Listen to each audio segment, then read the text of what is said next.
সূরা আল কাহাফ। বিসমিল্লাহির রহমানির রহিম।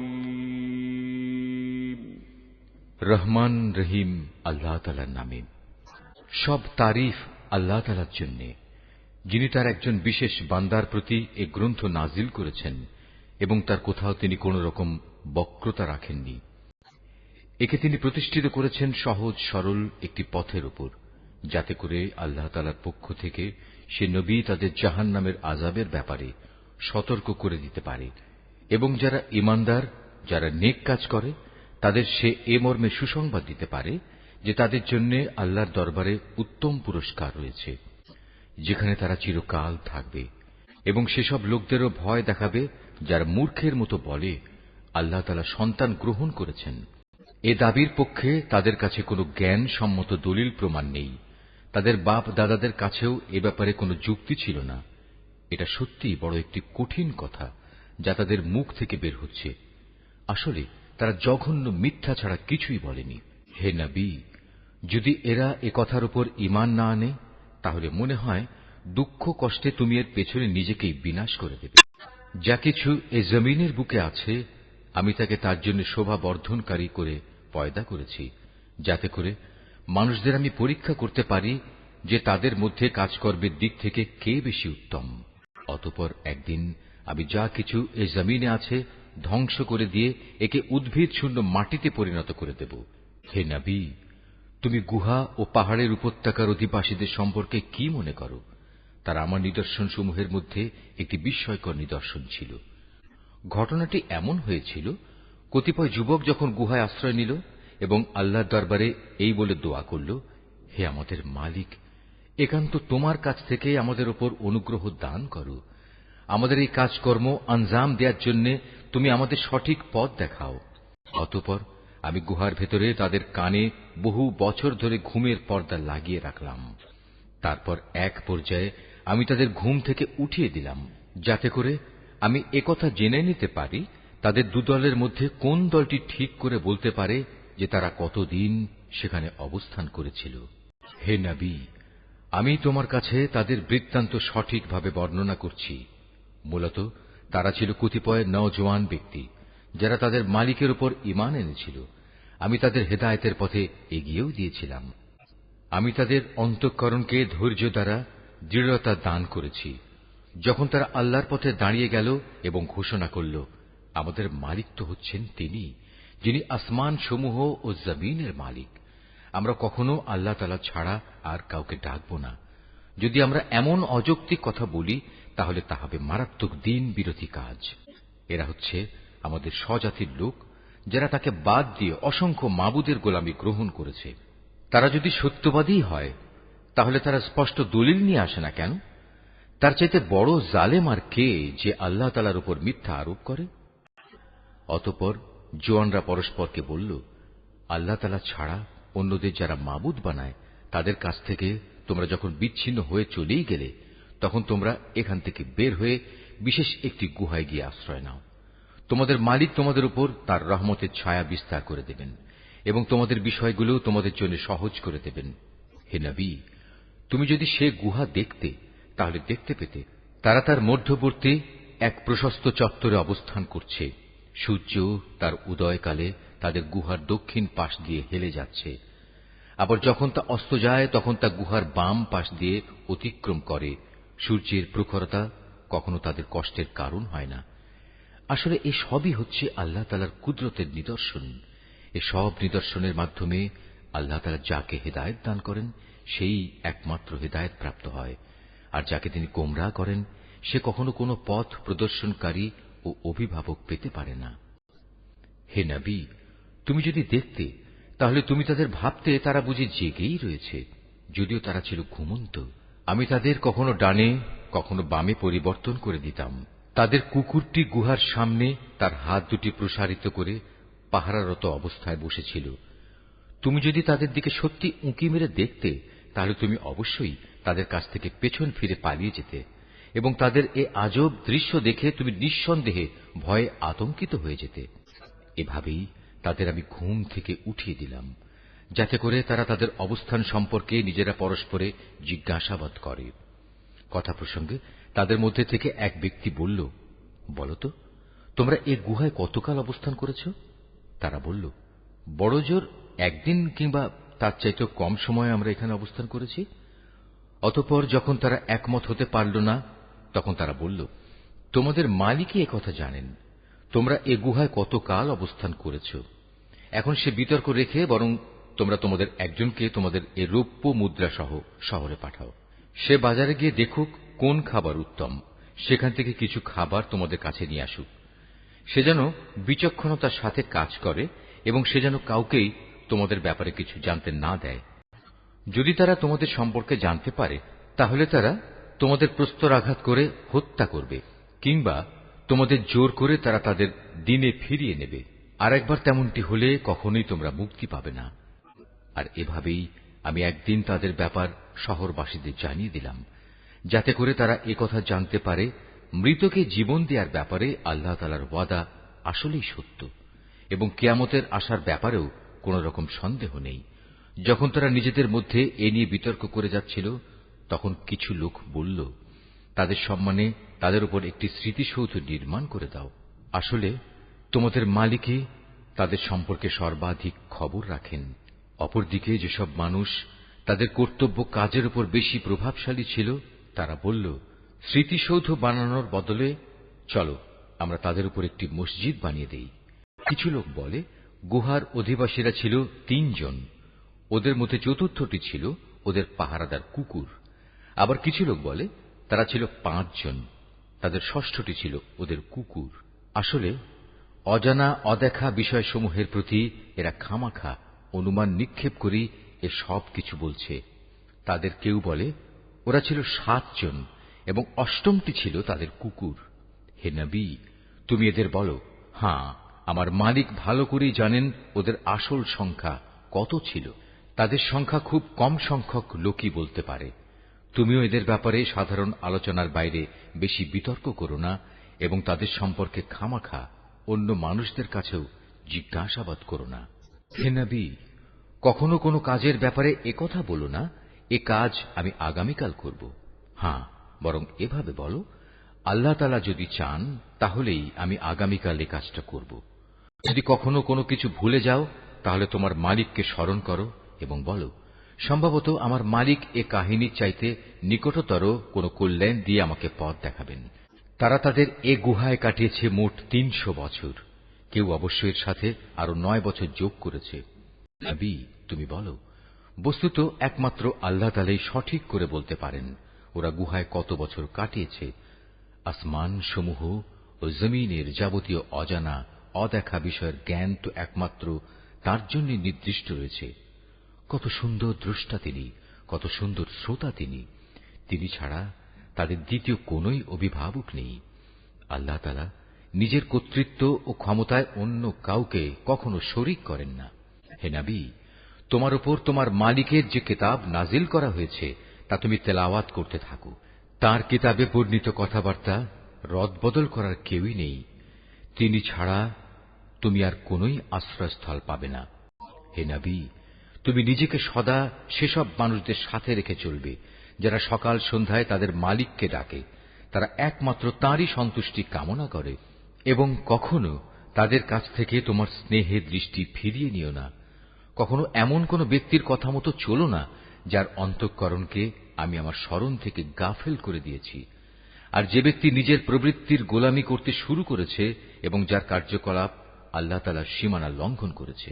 হে নবী, তুমি বলো, এ সত্য দিন তোমাদের মালিকের পক্ষ থেকে এসেছে। সুতরাং যার ইচ্ছা সে এর উপর ঈমান আনুক, আর যার ইচ্ছা সে তা অস্বীকার করুক। আমি তো এ অস্বীকারী জালেমদের জন্য এমন এক আগুন প্রস্তুত করে রেখেছি যার বেষ্টনী তাদের পুরোপুরি পরিবেষ্টন করে রাখবে। যখন তারা পানির জন্য ফরিয়াদ করতে থাকবে, তখন এমন এক গলিত ধাতুর মতো পানীয় দ্বারা তাদের ফরিয়াদের জবাব দেয়া হবে যা তাদের সমগ্র মুখমণ্ডল জ্বালিয়ে পুড়িয়ে দেবে। কি ভীষণ হবে সে পানীয়, আর কি নিকৃষ্ট হবে তাদের আশ্রয়ের স্থানটি। আর যারাই আল্লাহ তাআলার উপর ঈমান এনেছে এবং ভালো কাজ করেছে, তাদের কোনো আশঙ্কা নেই। আমি কখনো তাদের বিনিময় বিনষ্ট করি না যারা নেক কাজ করে। এদের জন্য রয়েছে এমন এক স্থায়ী জান্নাত যার পাদদেশ দিয়ে ঝর্ণাধারা প্রবাহিত হবে। তাদের সেখানে সোনার কাঁকুন দ্বারা অলঙ্কৃত করা হবে। তারা পরিধান করবে সূক্ষ্ম ও পুরু রেশমের পোশাক। উপরন্তু তারা সমাসীন হবে এক সুসজ্জিত আসনে। কত সুন্দর তাদের এই বিনিময়, কত চমৎকার তাদের আশ্রয়ের এই স্থানটি। হে নবী, তাদের শিক্ষার জন্য তুমি দুজন লোকের উদাহরণ পেশ করো, যাদের একজনকে আমি 2টো আঙুরের বাগান দান করেছিলাম এবং এ দুটো কতিপয় খেজুর গাছ দ্বারা পরিবেষ্টিত করে রেখেছিলাম। আবার এ দুয়ের মধ্যবর্তী স্থানকে পরিণত করেছিলাম একটি সুফলা শস্য ক্ষেত্র রূপে। উভয় বাগানই এক পর্যায়ে যথেষ্ট ফল দান করল। ফলদানে বাগান দুটো কোন রকম ত্রুটি করেনি। উভয় বাগানের ফাঁকে ফাঁকে আমি পানির ঝর্ণাধারাও প্রবাহিত করে রেখেছিলাম। এক পর্যায়ে তার অনেক ফল হয়ে গেল। অতঃপর একদিন সে তার সাথীকে কথা প্রসঙ্গে বলল, দেখো, আমি ধন সম্পদের দিক থেকে তোমার চাইতে যেমন বড়, তেমনি জনবলেও আমি তোমার চাইতে বেশি শক্তিশালী। নিজের শক্তি সামর্থ্যের ব্যাপারে বাড়াবাড়ি করতে করতে সে নিজের বাগানে গিয়ে প্রবেশ করল এবং বলল, আমি ভাবতেই পাচ্ছি না এ বাগানের সৌন্দর্য কোনোদিন নিঃশেষ হয়ে যাবে। আমি এও মনে করি না একদিন এসব ধ্বংস হয়ে কিয়ামত প্রতিষ্ঠিত হবে এবং কিয়ামতের পর আমাকে যদি আমার মালিকের সামনে ফিরিয়ে নেওয়াও হয়, তাহলে এর চাইতে উৎকৃষ্ট কোনো কিছু আমি সেখানে পাব। আর সে গরিব সাথীটি, যে তার সাথে কথা বলছিল, বলল, এ পার্থিব সম্পদ দেখে তুমি কি সত্যি সে মহান সত্তাকে অস্বীকার করছো, যিনি তোমাকে প্রথমত মাটি থেকে অতঃপর শুক্র কণা থেকে পয়দা করেছেন, পরিশেষে তিনি তোমাকে একটি মানুষের আকৃতিতে পূর্ণাঙ্গ করেছেন? কিন্তু আমি তো বিশ্বাস করি সেই সৃষ্টিকর্তা আল্লাহ তাআলাই হচ্ছেন আমার মালিক এবং আমার মালিকের কোনো কাজের সাথেই আমি কাউকে শরীক করি না। কত ভালো হতো তুমি যখন তোমার ফলবতী বাগানে প্রবেশ করলে তখন যদি তুমি একথা বলতে, আল্লাহ তাআলা যা চেয়েছেন তাই হয়েছে। আল্লাহ তাআলা ব্যতিরেকে কারোই কিছু ঘটানোর শক্তি নেই।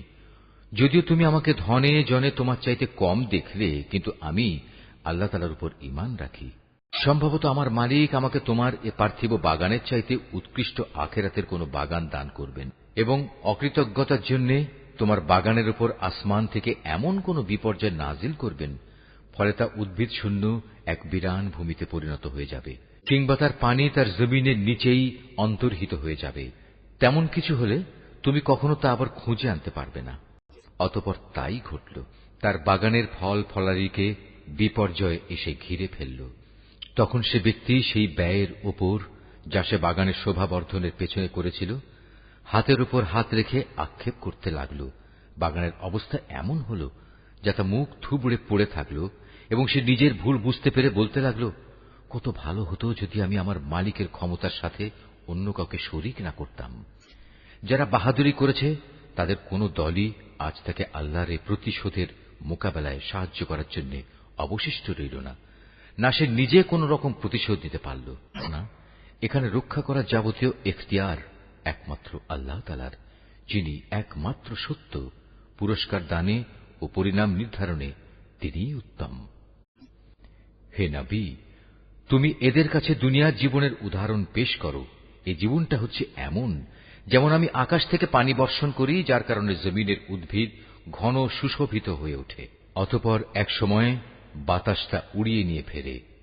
মূলত আল্লাহ তাআলা সব কিছুর উপর প্রচন্ড ক্ষমতাবান।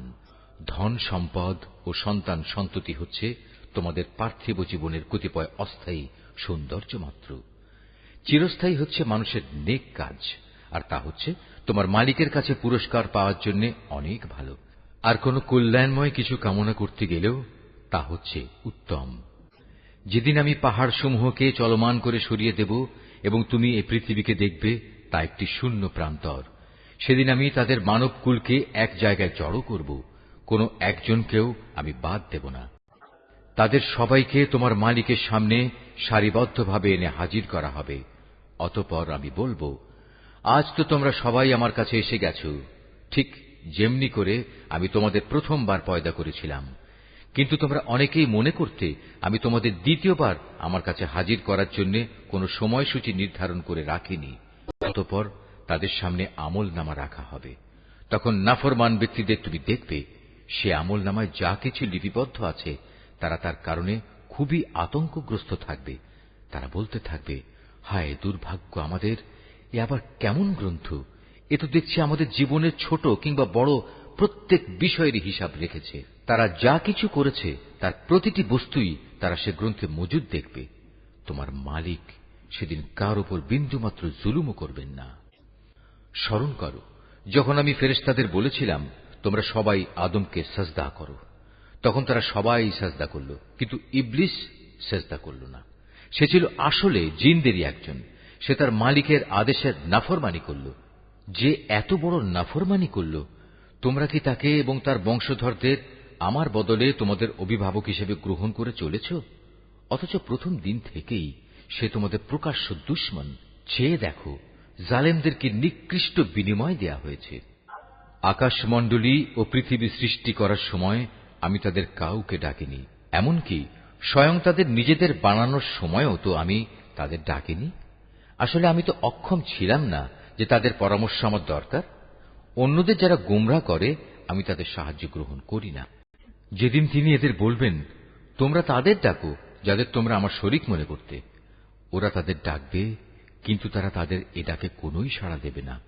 আমি এদের উভয়ের মাঝখানে এক মরণ ফাঁদ রেখে দেব।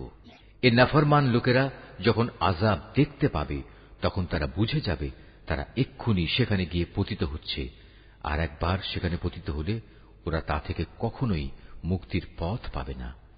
আমি মানুষের বোঝার জন্য এই কোরআনে সব ধরনের উপমা ও উদাহরণ বিশদভাবে বর্ণনা করেছি, কিন্তু মানুষের অধিকাংশই এ নিয়ে তর্ক করে। হেদায়েত যখন মানুষের সামনে এসে গেল তখন ঈমান আনা ও গুনাহের জন্য তাদের মালিকের কাছে ক্ষমা চাওয়া থেকে তাদের কোন জিনিস বিরত রাখছে? তারা সম্ভবত পূর্ববর্তী মানুষদের অবস্থা তাদের কাছে এসে পৌঁছানোর কিংবা আমার আযাব তাদের সামনে এসে হাজির হবার অপেক্ষা করছে। আমি তো রসুলদের পাঠাই যে তারা মানুষদের জন্য জান্নাতের সুসংবাদবাহী ও জাহান্নামের সতর্ককারী হবে, কিন্তু যারা কুফরি করেছে তারা ছোটখাটো বিষয় নিয়ে ঝগড়া শুরু করে যাতে তারা সত্যকে ব্যর্থ করে দিতে পারে। মূলত তারা আমার আয়াতসমূহকে এবং যেসব বিষয় দিয়ে তাদের জাহান্নাম থেকে সতর্ক করা হয়েছিল তাকে বিদ্রূপের বিষয়ে পরিণত করে নিয়েছে। তার চাইতে বড় জালেম আর কে আছে যাকে তার মালিকের আয়াতসমূহ স্মরণ করিয়ে দেয়া হচ্ছে এবং সে এর থেকে মুখ ফিরিয়ে দিচ্ছে। সর্বোপরি যা কিছু গুনাহের বোঝা তার হাত দুটো অর্জন করেছে সে তা ভুলে যায়। আমি তাদের অন্তরের উপর জাহেলিয়াতের আবরণ লাগিয়ে দিয়েছি যেন তারা সত্য দিন বুঝতে না পারে। এমনি ভাবে তাদের কানেও এক ধরনের কঠিন বস্তু ঢেলে দিয়েছি, এ কারণে তারা সত্য কথা শুনতে পায় না। অতএব হে নবী, তুমি ওদের যতই হেদায়েতের পথে ডাকো না কেন তাদের কখনো হেদায়েত দেয়া হবে না। নবী, তোমার মালিক বড়ই ক্ষমাশীল ও দয়াবান। তিনি যদি তাদের সবাইকে তাদের কৃতকর্মের জন্য শাস্তি দিতে চাইতেন তাহলে তিনি সহজেই তা ত্বরান্বিত করতে পারতেন। বরং এর পরিবর্তে তাদের জন্য শাস্তির একটি প্রতিশ্রুত ক্ষণ রাখা আছে, যা থেকে ওদের কারোই পরিত্রাণ নেই। এ জনপদ ও তাদের অধিবাসীরা যখন আল্লাহ তাআলার সীমা লঙ্ঘন করেছিল তখন আমি তাদের নির্মূল করে দিয়েছি। তাদের ধ্বংসের জন্যও একটি দিনক্ষণ নির্দিষ্ট ছিল। হে নবী, তুমি এদের মূসার ঘটনা শোনাও। যখন মূসা তার খাদেমকে বলল, যতক্ষণ পর্যন্ত আমি দুটো সাগরের মিলনস্থলে না পৌঁছব ততক্ষণ পর্যন্ত আমি আমার পরিকল্পনা থেকে ফিরে আসব না।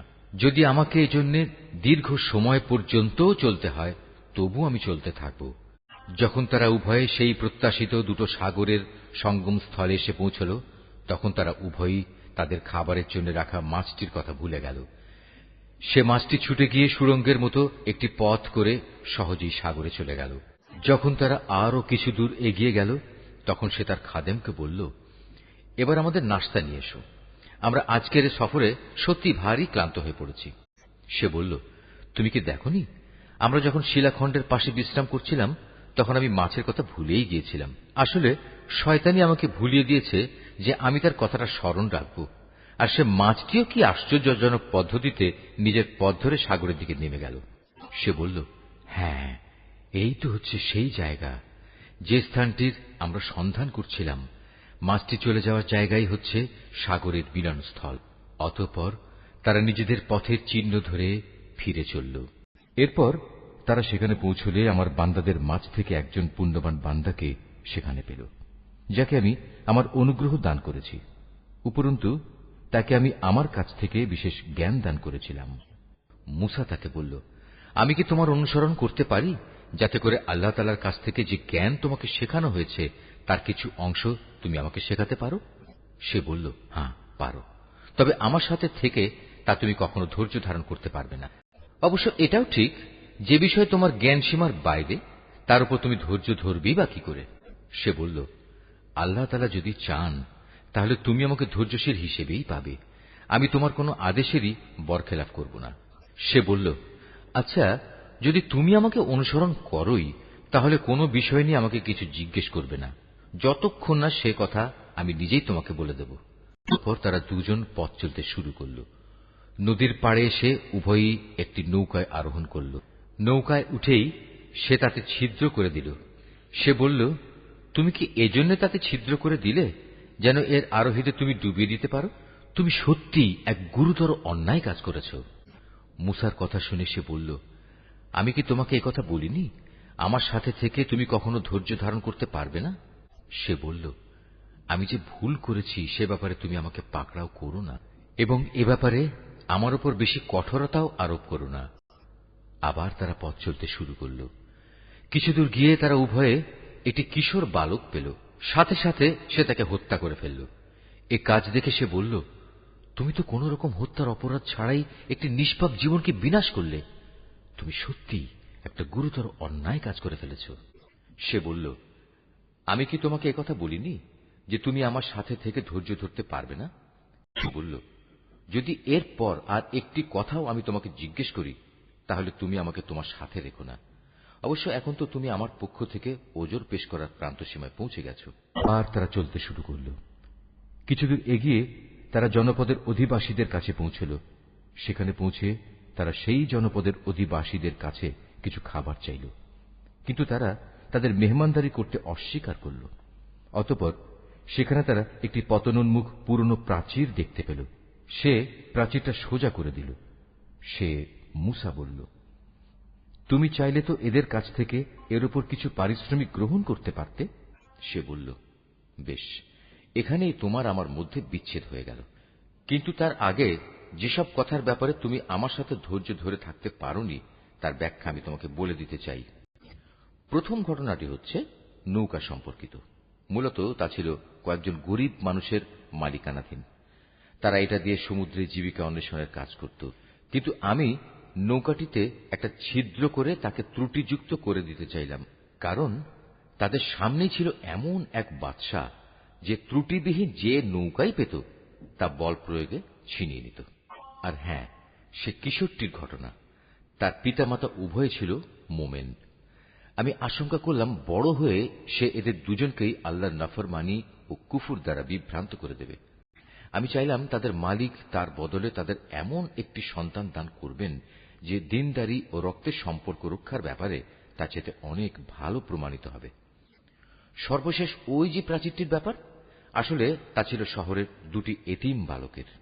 এর নিচেই তাদের জন্য রক্ষিত ছিল গুপ্ত ধনভাণ্ডার। ওদের পিতা ছিল একজন নেককার ব্যক্তি।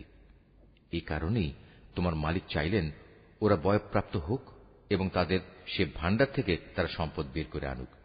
এই প্রাচীরটাকেই আমি তাদের বড় হওয়া পর্যন্ত দাঁড় করিয়ে রাখতে চেয়েছিলাম। এ ছিল মূলত তোমার মালিকের অনুগ্রহ দ্বারা সম্পাদিত কতিপয় কাজ। এর কোনটাই কিন্তু আমি আমার নিজে থেকে করিনি। আর এ হচ্ছে সেসব কাজের ব্যাখ্যা যে ব্যাপারে তুমি আমার সাথে থেকে ধৈর্য ধারণ করতে পারছিলে না। হে নবী, এরা তোমার কাছে জুলকারনাইন সম্পর্কে জানতে চায়। তুমি তাদের বলো, হ্যাঁ, আমি আল্লাহর কিতাব থেকে তার বিবরণ তোমাদের কাছে এক্ষুনি পড়ে শোনাচ্ছি। আল্লাহ তাআলা বলছেন, আমি জমিনের বুকে তাকে বিপুল রাজনৈতিক ক্ষমতা দান করেছিলাম এবং আমি তাকে এর জন্য প্রয়োজনীয় সব উপায় উপকরণও দান করেছিলাম। একবার সে সফরে বেরোবার প্রস্তুতি গ্রহণ করতে লাগল। চলতে চলতে এমনিভাবে সে সূর্যের অস্তগমনের জায়গায় গিয়ে পৌঁছল। সেখানে গিয়ে সে সূর্যকে সাগরের কালো পানিতে ডুবতে দেখল। তার পাশে সে একটি জাতিকেও বাস করতে দেখল। আমি বললাম, হে জুলকারনাইন, এরা তোমার অধীনস্থ। তুমি ইচ্ছে করলে তাদের শাস্তি দিতে পারো, অথবা তাদের সাথে তুমি সদয় ভাব গ্রহণ করতে পারো। সে বলল, হ্যাঁ, এদের মাঝে যে আল্লাহর সাথে বিদ্রোহ করবে তাকে আমি অবশ্যই শাস্তি দেব। অতঃপর তাকে যখন তার মালিকের সামনে ফিরিয়ে নেওয়া হবে তখন তিনি তাকে আরো কঠিন শাস্তি দেবেন। অপরদিকে যে ব্যক্তি আল্লাহর উপর ঈমান আনে এবং নেক কাজ করে তার জন্য আখিরাতে থাকবে উত্তম পুরস্কার। আর আমিও তার সাথে আমার কাজকর্ম সম্পাদনের সময় একান্ত বিনম্র ব্যবহার করব। অতঃপর সে আর এক অভিযানে পথে বেরোল। এমনকি চলতে চলতে সে সূর্যোদয়ের স্থানে গিয়ে পৌঁছল। তখন সে সূর্যকে এমন একটি জাতির উপর দিয়ে উদয় হতে দেখল যাদের জন্য তার প্রখর তাপ থেকে আত্মরক্ষার জন্য আমি কোন অন্তরাল সৃষ্টি করে রাখিনি। জুলকারনাইনের ঘটনা ছিল এরকমই। আমার কাছে সে সম্পর্কিত পুরোপুরি খবরই মজুদ আছে। অতঃপর সে আর এক অভিযানে পথে বেরোল। এমনকি পথ চলতে চলতে সে দুটো প্রাচীরের মধ্যবর্তী স্থানে গিয়ে পৌঁছল। দুই পর্বতের মধ্যবর্তী স্থানে পৌঁছে সে এমন এক সম্প্রদায়ের লোকদের পেল যারা জুলকারনাইনের কোনো কথাই তেমন বুঝতে পারছিল বলে মনে হল না। তারা অতি কষ্টে তাকে বলল, হে বাদশাহ জুলকারনাইন, অবশ্যই ইয়াজুজ মাজুজ নামক দুটো সম্প্রদায় এই জমিনে নানা রকম বিপর্যয় সৃষ্টিকারী। এমতাবস্থায় তাদের থেকে বাঁচার জন্য আমরা কি তোমাকে এ শর্তে কোন রকম একটা কর দেব যে তুমি আমাদের এবং তাদের মাঝে একটি প্রাচীর বানিয়ে দেবে? সে বলল, কোন কর নেওয়ার প্রয়োজন নেই, কেননা আমার মালিক আমাকে যা কিছু দিয়ে রেখেছেন তাই আমার জন্য ভালো। হ্যাঁ, শারীরিক শক্তি দ্বারা তোমরা আমাকে সাহায্য করতে পারো। আমি তোমাদের এবং তাদের মাঝে এক মজবুত প্রাচীর বানিয়ে দেব। তোমরা আমার কাছে এ কাজের জন্য লোহার পাতসমূহ নিয়ে এসো। অতঃপর সে অনুযায়ী তা আনা হল এবং প্রাচীর তৈরির কাজও শুরু হল। যখন মধ্যবর্তী ফাঁকা স্থানটি পূর্ণ হয়ে লৌহ স্তূপগুলো দুটো পর্বতে সমান হয়ে গেল তখন সে তাদের লক্ষ্য করে বলল, তোমরা হাঁপড়ে দম দিতে থাকো। অতঃপর যখন তা আগুনের মতো উত্তপ্ত হল তখন সে বলল, এখন তোমরা আমার কাছে কিছু গলানো তামা নিয়ে এসো, আমি তা এর ওপর ঢেলে দেব। সুতরাং এভাবেই এমন একটি মজবুত প্রাচীর তৈরি হয়ে গেল যে তারা তারপর উঠতে সক্ষম হল না, না তারা তা ভেদ করে বাইরে আসতে পারল। জুলকারনাইন বলল, এই যা কিছু হয়েছে তা সবই আমার মালিকের অনুগ্রহে হয়েছে, কিন্তু যখন আমার মালিকের ওয়াদা মতো কিয়ামত আসবে তখন তিনি তা চূর্ণ বিচূর্ণ করে একাকার করে দেবেন। আর আমার মালিকের ওয়াদা হচ্ছে সত্য ওয়াদা। কিয়ামতের আগে আমি তাদের দলে দলে ছেড়ে দেব। তারা সমুদ্রের ঢেউয়ের আকারে একদল আরেক দলের মধ্যে প্রবিষ্ট হবে। যখন সিঙায় ফুৎকার দেয়া হবে তখন তাদের সবাইকে আমি হাসরের ময়দানে একত্রিত করব। সেদিন আমি জাহান্নামকে তার অবিশ্বাসীদের সামনে এনে হাজির করব, যাদের চোখের মধ্যে আমার স্মরণ থেকে আবরণ পড়েছিল, তারা হেদায়েতের কথাই শুনতে পেত না। কাফেররা কি একথা মনে করে নিয়েছে যে তারা আমার বদলে আমারই কতিপয় গোলামকে অভিভাবক বানিয়ে নেবে, আর আমি এ ব্যাপারে তাদের কোনো জিজ্ঞাসাবাদই করব না? আমি তো জাহান্নামকে কাফেরদের মেহমানদারির জন্য সাজিয়ে রেখেছি। হে নবী, এদের তুমি বলো, আমি কি তোমাদের এমন লোকদের কথা বলবো যারা আমলের দিক থেকে সম্পূর্ণ ক্ষতিগ্রস্ত হয়ে পড়েছে? এরা হচ্ছে সেসব লোক যাদের সমুদয় প্রচেষ্টা এই দুনিয়ায় বিনষ্ট হয়ে গেছে, অথচ তারা মনে মনে ভাবছে তারা বুঝি ভালো কাজই করে যাচ্ছে। এরাই হচ্ছে সেসব লোক যারা তাদের মালিকের আয়াতসমূহকে অস্বীকার করে এবং অস্বীকার করে তার সাথে ওদের সাক্ষাতের বিষয়টিও। এর ফলে ওদের সব কর্মই নিষ্ফল হয়ে যায়। তাই কিয়ামতের দিন আমি তাদের জন্য ওজনের কোন মানদণ্ড স্থাপন করব না। এটাই জাহান্নাম, এটাই হলো তাদের যথার্থ পাওনা, কেননা তারা স্বয়ং স্রষ্টাকেই অস্বীকার করেছে। উপরন্তু তারা আমার আয়াতসমূহ ও তার বাহক রসুলদের বিদ্রূপের বিষয় হিসেবে গ্রহণ করেছে। ওদিকে যারা আল্লাহ তাআলার উপর ঈমান এনেছে এবং সে অনুযায়ী নেক আমল করেছে তাদের মেহমানদারির জন্য জান্নাতুল ফিরদাউস সাজানো রয়েছে। সেখানে তারা চিরদিন থাকবে। সেদিন তারা সেখান থেকে অন্য কোথাও যেতে চাইবে না। হে নবী, তুমি এদের বলো, আমার মালিকের প্রশংসার কথাগুলো লিপিবদ্ধ করার জন্য যদি সমুদ্র কালি হয়ে যায় তাহলে আমার মালিকের জ্ঞানের কথা লেখা শেষ হওয়ার আগেই সমুদ্র শুকিয়ে যাবে। এমনকি যদি আমি তার মতো আরো সমুদ্রকে লেখার কালি করে সাহায্য করার জন্য নিয়ে আসি তবু। হে নবী, তুমি এদের বলো, আমি তো তোমাদের মতোই একজন রক্ত মাংসের মানুষ, তবে আমার উপর ওহী নাজিল হয়, আর সে ওহীর মূল কথা হচ্ছে তোমাদের মাবুদ হচ্ছেন একজন। অতএব তোমাদের মাঝে যদি কেউ তার মালিকের সাক্ষাৎ কামনা করে সে যেন হামেশা নেক আমল করে, সে যেন কখনো তার মালিকের ইবাদতে অন্য কাউকে শরীক না করে।